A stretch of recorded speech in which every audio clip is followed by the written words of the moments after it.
최근에 가장 주목받았던 정부의 정책 같은 경우에는 그 3대 메가 프로젝트 이렇게 했고 실제로 발표한 지 일주일 만에 그 반도체 같은 경우에는 광주의 군공항 기지로 부지 발표까지 했는데 정말로 속전속결 아닙니까 요거는? 그러니까 이제 대만의 가오슝 모델을 지금 많이 참고를 했다 이런 발표도 했는데 가오슝 산업단지가 4년 만에 공장을 가동을 했어요. 그러니까 지금 용인 같은 경우에는 아직 사실 첫 삽도 못 떴어요. 그러니까 맞아요. 네. 부지 매입하고 있어요. 아직도 이제 땅 다지겠다 이런 정도니까 이게 토지 보상 문제 그리고 인근에 이제 조율할 문제가 너무 많은 거죠. 근데 이제 군공항을 할게 물론 군공항도 이전을 해야 됩니다. 그럼 새로운 부지를 만들어야 되는 건 맞지만 현재 군공항이 지금 안 쓰고 있는 게 아니라 쓰고 있으니까 그래서 뭐 그것도 이제 좀 얘기가 조만간 나올 텐데 군공항을 했다라는 거는 여기는 활주로니까 이미 평탄 하나 다 돼 있고 그렇죠. 예 그리고 250만 평이니까 이 정도 사이즈의 부지가 없어요. 그러니까 이건 진짜 임기 내에 공장까지 돌리겠다. 착공 빠르면 올해 안에 착공해서 네. 임기 내에 공장까지 태워서 돌리겠다라는 강력한 의지의 표현이다. 아니 그리고 예. 이제 광주에 가보신 분들 중에서 KTX도 이용하지만 실제로 이제 민간 항공기관에서 가보면은 군공항에 내리잖아요. 되게 도심하고 지하철이 잘 돼 있고 가까워요. 아니 그 KTX 네. 송정역하고 붙어 있어요. 거기랑도 여기가. 붙어 있고 여기가. 예, 네. 예. 그러니까 이게 시내 한가운데요, 사실은. 그래서 저는 그냥 군공항 얘기는 군공항을 그래서 이전하는 문제가 광주도 그렇고 대구도 그렇고 그게 수건 사업이라서 그때 뭐 대구시장이나 뭐 강기정 맞아요. 뭐 예. 강기정 시장이나 이런 분들이 같이 손잡고 이거 해결하자 막 이런 여야 협치도 있었어요 예전에. 근데 이게 광주 군공항이 진짜 도심 한가운데 있어요. 그러니까. 예, 김포공항하고 또 다릅니다. 김포는 외곽이었잖아요. 외곽이죠. 그러니까. 네. 근데 이거는 완전 도심 한가운데라서 그러면은 반도체 공장도 도심 한가운데? 이것도 조금 어떤 대단한 결단이죠. 사실 보면은 이것도. 그러니까 예, 한편으로 따지고 좋게 해석을 하면은 뭐 일타쌍피 같은 느낌도 드는 게 군공항 문제가 광주 시민들의 문제의식 중에 하나였다고 한다면은 그거는 이제 밖으로 보내고 자연스럽게 이제 기업에서 인력 유치를 많이 한다던 치면은 주요 핵심적인 공장 같은 경우에는 또 가져오는 이런 효과도 좀 느껴집니다. 그러니까 정주 여건이 또 마련돼야 되니까 일자리 창출이 되려면 그런 면도 다 포함돼서 해결이 난 것 같고 저는 좀 이게 그 보수나 진보 지지자 모두 싫어할 비유지만 박정희 대통령 방식의 국가주도 모델이라고 생각해요. 아, 박정희 방식의 국가주도 모델이다. 이재명의 네. 경제 정책 방향이 저는 필요하다고 생각합니다. 그리고 최근에 소위 이제 원전을 한 10개 이상 지어야 된다고 하지 않습니까? 그리고 그 45시간 노동 그 시간 규제도 풀었고 맞아요. 네. 또 규제 짜르 막 이렇게 나오는 거 보면 이게 사실 중도 보수향 정책이거든요. 근데 제가 생각하기에 이재명 대통령이 중도 보수를 해야지 하고 이렇게 하지 않았을 거고요. 실용적으로 일이 되게 해야지 하다 보니까 중도 보수 정책이 나온 거예요. 그러니까 저는 이런 식의 중도 확장은 되게 좋은 거라고 생각합니다. 아니 그리고 사실은 그 진보 정부라고 라는 표현을 빌자고 한다면은 이재명 정부 같은 경우에 이제 내가 기업의 이익을 1순위로 고려했다. 사실 이런 얘기를 공개적으로 말하기 사실 어렵거든요. 그쵸. 근데 이번에 강훈식 비서실장이 브리핑할 때 보면은 기업들이 호남권 입지 중에서도 광주 군공항이 가장 적합한 부지라는 의견을 제시했다. 사실상 기업이 얘기한 대로 해줬다. 이런 얘기를 공표하는 것도 되게 신기했어요. 근데 이제 이게 원래는 삼성전자나 뭐 예를 들면은 이런 기업에서 발표를 해야 되는 건데 이게 같이 호흡을 맞추다 보니까 정부가 얘기를 하고 이쪽에서 이제 들었다라고 얘기를 한 거죠. 그래서 갑자기 나오지 않았을 거예요. 그러니까 이미 이거를 몇 달 동안 논의를 했잖아요. 지금 정부랑 삼성, 네. SK랑. 그러면은 삼성에서 먼저 이제 광주 쪽에 짓는다라는 얘기가 나왔고 SK는 검토 중이지만은 장성이나 뭐 이쪽을 검토하고 있다라는 보도는 이미 나왔거든요. 그러면은 이건 군공항 가능성이 높다라고 이미 약간 얘기가 나왔었어요. 아, 이미 사전에. 네. 네. 광주에 어디다 짓냐? 그러면 이건 군공항 가능성이 높다라고 이미 얘기가 나와서 완전 새로운 게 아니라 이미 그러니까 단계대로 지금 이제 발표를 한 거예요. 그러니까 이미 그렇구나. 어느 정도 얘기는 끝났는데 단계대로 이제 발표를 하는 거고 어쨌든 중요한 거는 이게 그냥 임기보다 뭐라고 해야 되나? 그러니까 되돌릴 수 없을 정도로 빠르게 속도전을 하겠다라는 의지는 충분하다. 그리고 최근에 이제 용수 문제 나오니까 용수도 110만 톤 충분히 더 확보할 수 있게 제시하고 그러니까 있죠. 가뭄에도 네. 전혀 문제가 없게 하겠다라는 것들을 여러 이제 프로젝트를 지금 이제 발표를 했거든요. 그러니까 이거는 어떻게 되느냐를 이제 지켜보면 돼요. 뭐 처음에는 뭐 호남에 가는 게 맞느냐 막 호남 불가론 얘기하다가 이제 이제 남방 한계선 반도체 이제 남방 한계선 얘기하고 평택 밑으로는 반도체 이제 안 간다. 내가 그래서 완전 그 중앙일보 기사 깠거든요. 그러면 호남하고 영남은 소 돼지만 키우나 그러면은 그러니까. 반도체 공장 안 짓고 그 양승훈 교수 창원에 있는 양승훈 교수도 이건 너무 폭력적인 발언이다 막 이런 얘기도 하고 그랬거든요.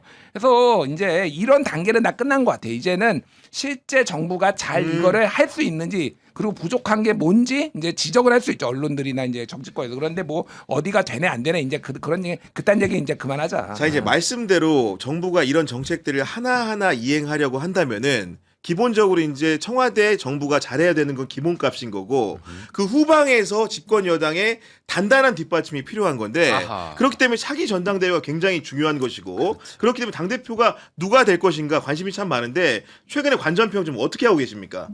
게임이 좀 이렇게 말씀드리면 좀 싫어하실지 모르겠는데 게임이 조기에 좀 끝났다. 아 조기 종료다 지금. 조기 종료되는 수순 같아요. 물론 이제 권리당원 투표를 하면 음. 또 모른다라고 하시긴 하지만 제가 예상했던 것보다는 그 게임이 일찍 끝났고 제가 자주 말씀드리는 거는 이재명 대통령이 한 1년 동안 이 그림을 그렸다고도 생각합니다. 아 지난 1년 동안 그림을 그렸다. 그렇죠. 그러니까 정청래 대표를 조기에 그 소위 작살을 낼 수 있었습니다. 대통령 권력은 대통령에서 엄청 강하고요. 특히 정권 초기에는 그렇게 뭐 신라 금관 앞에 사진 못 찍어요. 큰일 납니다. 근데 약간 이제 이재명 대통령이 허락한 공간이었습니다. 거기를 이제 마음껏 뛰어놓으셨는데 이제 가라. 끝났다. 그러니까 무슨 얘기냐면 그냥 민주당 지지층들이 보기에도 정청래 대표가 좀 너무하다고 설득이 되는 거예요. 그 1년 동안의 서사가 그렇게 만들어졌기 때문에 뭐 제가 뭐 답을 안 드렸지만 누군가는 패배하고 굉장히 간명하게 지금 말씀해 주신 건데 이런 의견 저는 동의하십니까?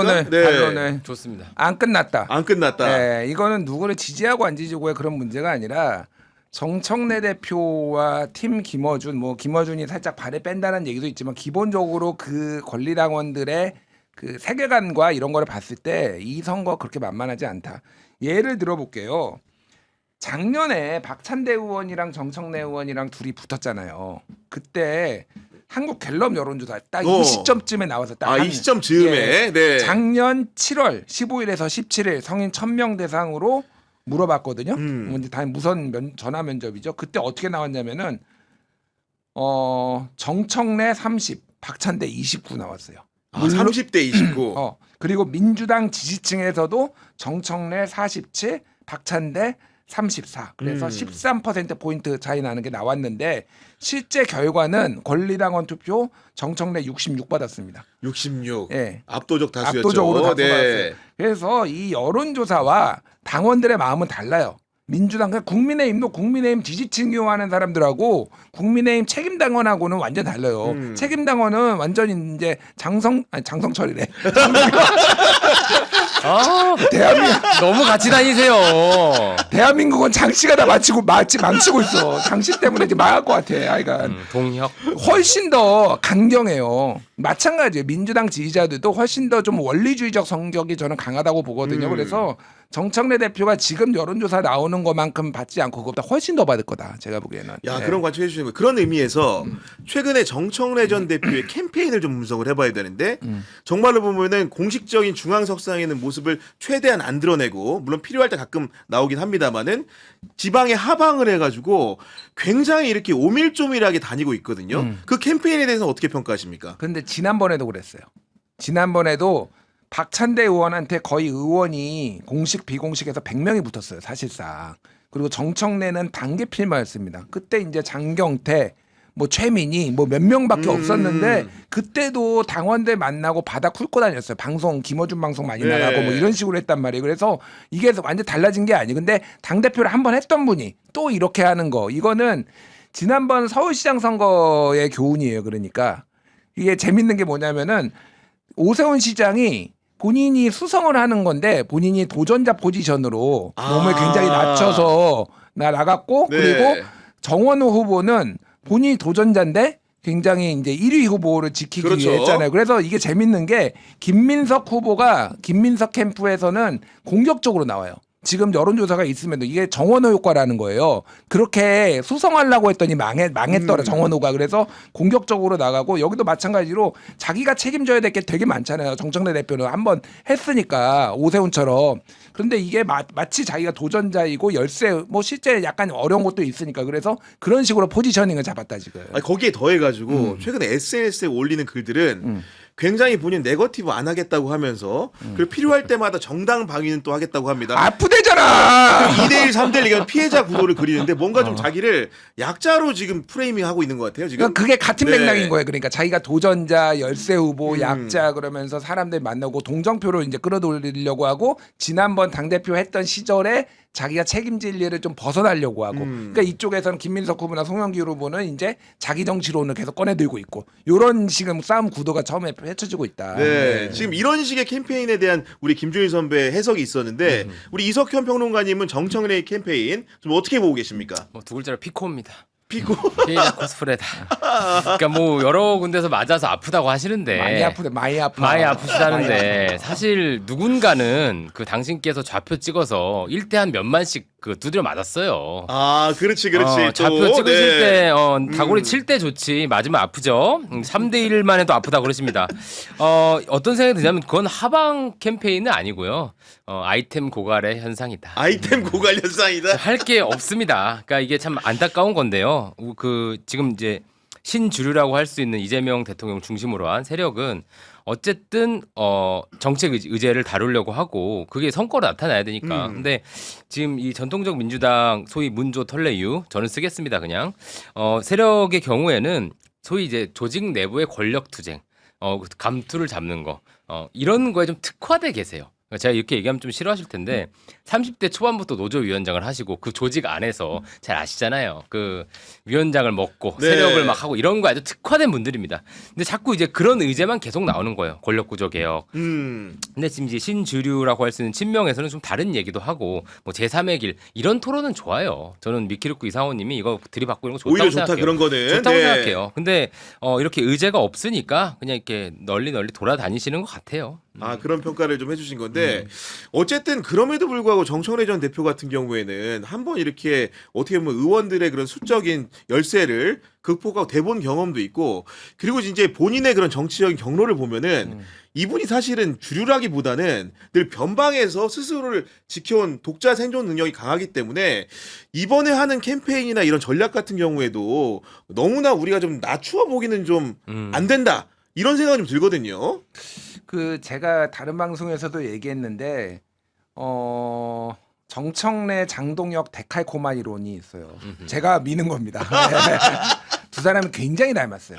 굉장히 닮았어요. 네. 왜 그런 정치적인 태도도 닮았고 약간의 성향도 닮았어요. 그러니까 뭐 두 사람 다 이제 강성 지지층 당원들을 이제 소구해가지고 하려고 하고 있고 그리고 뒤에는 이제 김어준이나 고성국 같은 이제 유튜버 스피커들을 좀 배경으로 삼고 있고 그리고 이제 원이슈를 굉장히 강조해요. 한쪽에서 이제 검찰 개혁, 한쪽에서는 전면 재선거, 그러네. 부정선거 이렇게 네. 다른 거에는 별로 관심이 없거나 목소리를 들내는 이제 경향성이 있고 상대 당에서 굉장히 응원합니다.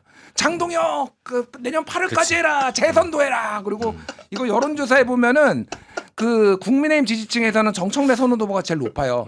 아, 실제로? 실제로 맞아요. 대부분 그래. 대부분 두 분 여론조사에서. 다 중도 확장을 잘하시는 거죠. 네. 그러니까 이제 상대당이 이렇게 좋아하는 어둠의 당 대표들이다. 뭐 이런 것도 있고 또 하나가 개인적으로는 굉장히 샤이하거나 점잖아요. 생각보다 만나 보면은 그런데 이제 눈이 딱 획가닥 돌아가는 거지. 이제 뭐 어떤 특정 상황이 되면은 그래서 정청래 대표가 왜 이 얘기를 하냐면은 정청래 대표가 혼자서 주류가 되지 못하고 이렇게 살아온 켜켜한 세월이 있잖아요. 아, 당연하죠. 이걸 무시할 수 없어요. 그러니까 아니, 맨날 그렇습니다. 이랬어요. 항상 이런 식으로 선거를 치러왔던 분이에요. 그러니까 이게 그래서 이게 지금 무시할 수 없다. 이 에피소드를 얘기를 하면은 마포잖아요, 지역구가. 마포. 옛날에 제가 TV 2019년에 그 김어준의 뉴스공장 TBS를 출연을 했었어요. 그때 네. 김환 한결의 김환하고 네. 김원경 이렇게. 그런데 이 정청래 의원의 발언을 팩트 체크를 한 적이 있어요. 아, 정청래 발언 팩트 체크를 했다. 뭐 중요한 건 아니에요. 네. 근데 10분 뒤에 정청래가 왔어. 아 현장에 듣다가 나 좀 출연시켜 달라고. 정청래 그런 사람이에요, 그러니까.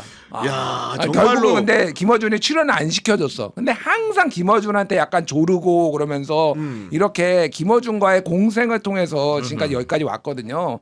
그래서 이게 무시를 아니 못한다니까. 근데 그런 김어준이 이번 주에 김민석 전 총리를 불러가지고 계엄 당일에 있었던 여러 가지 의혹들을 한 방에 클리어 시켜주는 그런 영상도 보여주고 설명의 기회도 충분히 부여했는데 그러니까 이런 서사 정말 오랜 기간 정청래와 김어준은 뗄래야 뗄 수 없는 불가분의 관계인데 이번에 김민석한테 이런 기회의 장을 부여해준 김어준의 뜻은 어떤 거라고 보십니까? 너무 의미부여하지 마십시오. 그렇게 개전의 정이라는 게 쉽게 만들어지지 않습니다. 사람은 달라지지 않았다. 달리지 않습니다. 네. 사람 잘 고쳐 쓰는 거 아닙니다. 근데 초반에 그렇게 띄워놓고 이제 나중에 뒤에서 벽돌로 치려고 깔아놓은 겁니다. 그러니까 구리스 발라놓은 거라고 보고요. 다음번에 토론회만 나와주면 돼. 요분은 그쵸. 이런 건가요? 보십시오. 그리고 약간 원 아이템 그냥 맨이 된 것 같아요. 합당. 그것만 이루어주면 자기는 엔간한 건 다 협조해주겠다는 정도까지는 건 것 같아요. 그 정도까지 놓은 것 같다는 설명이 계시는데 실제로 우리 김준일 평론가는 그 뉴스공장에 출연한 김민석 전 총리의 모습 좀 어떻게 보셨어요? 아니 그러니까 저는 특정 언론에 대해서 뭐 출연 안 한다고 하는 거는 이상한 짓이에요. 저는 그래 정청래 대표가 나는 TV조선하고 인터뷰 안 한다. 아니 여당 대표가 무슨 게 어딨어. 심지어는 여기 장윤성 기자도 막 화냈잖아요. 와가지고 여기서 맞아, 방송에 나오셔가지고 다 나가야지. 뭐 그게 왜 진보도 나고 보수도 나고 신문도 나가고 유튜브도 나가고. 그렇지. 그러니까 김어준만 나가지 말라라는 거잖아요. 그러니까 거기만 왜 6번 7번 나가냐고. 그러니까 제가 말하는 거는 그래서 김민석 총리가 여기에 권리당원들이 많이 보는 김어준에 나가는 거는 당연한 거예요. 송영길 의원도 나가는 거고 거기에서 절 같은 거 하지 말고 그냥 뭐 그렇게 방송하면 있는 되는 그대로 원래 하듯이 해라. 하면 되는 거고. 김어준은 그러니까 이게 제가 이제 장성철 소장님하고 한번 붙었어요. 다른 방송에서. 장성철 왜? 소장님이 야 김어준 쫄았다. 나랑 같이 한 건데. 같이 우리 이석현은 비겁하게 중간 보디가드 김준일과 장성철 그 가운데 사람 안 바뀝니다. 여기서까지 정치니까 그러니까 괜히 4-5명 모신 게 아니에요. 보니까 지금 땡났습니다. 아니 어쨌든 요약하자면 장성철은 쫄았다. 김어준 쫄았다. 이제 김민석 쪽으로 돌아섰다. 그리고 저는 김어준이 평생의 신조가 쫄지마 씨바 이건데 어떻게 쪼냐? 그분은 그럴 쫄실 뿐이 아니다. 쫄실 뿐이 네. 아니다. 절대. 그래서 앞에 팩트 체크 해준 것도 우리가 얼마나 공정한 언론인지를 당장 넘어간 거 보여주면서 그 다음에 뒤통수 치려고 하는 거다. 나는 이제 이런 해서 그랬지. 내가 그 얘기 한 건데 왜 나랑. 근데 왜 그때 가만히 선을 있었어요? 그어가지고. 아니 그 얘기 했어요. 근데 김진일 선배는 내 편 더 안 들어. 이거야 지금.